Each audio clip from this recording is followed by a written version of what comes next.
What if I told you that right now, in this very moment, something is stealing from you? Not your money, not your time exactly, but something far more valuable, and you probably don't even know it's happening. Meet 18-year-old Mira. Smart girl. Good grades. But lately, something felt wrong. She'd sit down to read a textbook chapter, and within 90 seconds, her hand would already be reaching for her phone. Not because she wanted to check anything specific, just reaching, like a reflex she had no control over. She started noticing it everywhere. In class, she'd glance at her phone screen, even though it was face down and silent. At dinner with her family, she felt a strange itch, like something was missing, even though nothing was. At night, she'd lie in bed scrolling until 2 in the morning, telling herself, just 5 more minutes, and somehow an hour and a half would vanish into nothing. Not into memories, not into anything she could even recall the next day. Just gone. And here's the part that scared her the most. One afternoon, she sat down to study for an exam that actually mattered. She opened her notebook, she picked up her pen, and within 4 minutes she felt this wave of restlessness wash over her, almost like anxiety, almost like emptiness, and she didn't know why. Her brain felt foggy. Her thoughts wouldn't connect. She felt, in her own words, hungry for something, but not food. She didn't know it yet, but she was experiencing something millions of people experience every single day without realizing it has a name. So here's the question we need to answer. What was actually happening inside Mira's brain? And more importantly, could she get herself back? Let's talk about what's really going on here, because it's not really about phones. It's about attention, and attention is, without exaggeration, the most valuable resource a human being has. Think about it this way. Money, you can earn more of. Time, in a sense, keeps coming. You get another day tomorrow. But your attention, in any given moment, is finite. You only get one stream of focus right now, and wherever you point it, that's where your life goes. Your relationships, your skills, your memories, your sense of who you are, all of it is built from where you chose to look, moment after moment, day after day. And every app on Mira's phone was built, quite literally, by teams of engineers and psychologists to capture that stream and never let it go. Here's how it works. Every time Mira got a notification, a like, a new video, her brain released a tiny hit of dopamine, the chemical linked to anticipation and reward. Not satisfaction, anticipation. That's the key. The phone wasn't making her happy, it was making her want to check again, and again, and again. Over time, her brain adjusted. It started expecting that rapid-fire stimulation constantly. So when she sat with a textbook, something slow, something that gave no instant reward, her brain essentially screamed, "This is broken, give me the thing that works." That restless, anxious, empty feeling. That was withdrawal. Quiet, invisible, but real. And it wasn't just her focus that was suffering. Her sleep was wrecked because scrolling before bed kept her brain wired long after her body wanted rest.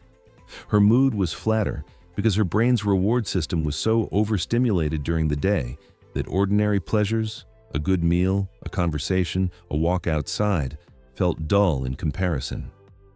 She was, in a very real sense, living in a state of constant low-grade hunger that no amount of scrolling ever fed.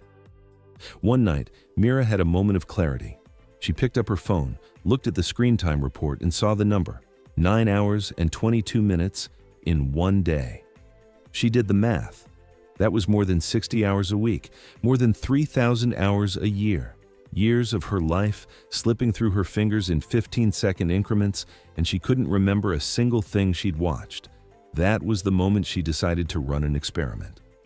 Now, here's where it gets interesting, because Mira didn't try to quit everything overnight.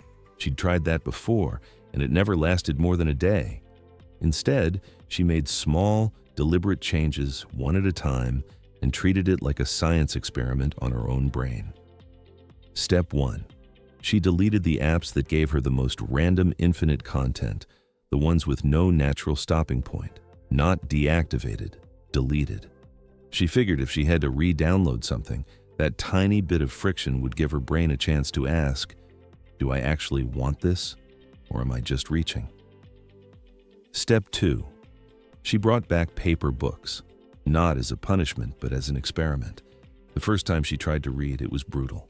Her mind wandered every few sentences. She had to reread the same paragraph 4 times, but she kept going. Just 10 minutes a day at first. That's all. Step 3, and this one felt the strangest. She started taking walks without earbuds. No music, no podcast, nothing. Just her, walking with her own thoughts. The first walk felt unbearably boring. Her brain kept asking for stimulation that wasn't coming. But she noticed something. After about 5 minutes, her thoughts started to slow down and organize themselves. Ideas she didn't know she'd started surfacing. Problems she'd been stuck on suddenly had answers. If any of this sounds familiar, if you've ever felt that itch, that restlessness, that fog, stop for a second and ask yourself, when's the last time you sat in silence, doing nothing, for more than 2 minutes without reaching for your phone? Be honest with yourself. That answer tells you everything. Here's what happened to Mira over the following weeks. The first few days were hard, genuinely uncomfortable. She felt bored in a way she hadn't felt bored since she was a child, and at first, that boredom felt unbearable. But by day 4 or 5, something shifted. Her 10 minutes of reading became 20, then 40. She found herself finishing a chapter without realizing time had passed, something that used to only happen with her phone, and only in the bad direction. Her sleep changed too. Without the blue light and the mental stimulation right before bed, she started falling asleep faster, and waking up feeling like she'd actually rested. Her mood lifted, not dramatically, not overnight, but steadily, like a fog slowly clearing. And her focus, the thing that started this whole experiment, came back. Not instantly, and not perfectly. But after about 3 weeks, she could sit with a textbook for 30, 40, even 60 minutes, fully absorbed, without that reflexive itch pulling her away. She described it as feeling like she'd gotten a part of her brain back that she didn't even know she'd lost. The most important thing Mira realized wasn't that phones are evil or that technology is the enemy. It was simpler than that. She realized that her attention, the thing she pointed at the world moment by moment, had been quietly, slowly, handed over to apps designed by people whose entire job was to keep it. And nobody had ever told her that was happening or that she had the power to take it back. So here's the moral of Mira's story, and it's worth sitting with for a moment. Your attention is the most valuable thing you own. Not your phone, not your data, not your time even, your attention itself, the raw ability to direct your mind toward what matters to you. And right now, today, it is under constant, deliberate attack from systems built specifically to fragment it. But reclaiming it doesn't require some dramatic, loud transformation. It doesn't require moving to a cabin in the woods or throwing your phone in a lake. It can start as quietly as Mira's did. 10 minutes of reading, 1 walk without earbuds, 1 notification turned off. It's a quiet act, but it might be one of the most powerful things you ever do for yourself. If this made you think differently about your phone, even just a little, like this video, and let me know in the comments. What's one app you'd be willing to delete for a week just to see what happens? I'll read through the comments and reply to as many as I can. And if you want to see what happens when someone takes this even further, I've got another video on exactly that right here.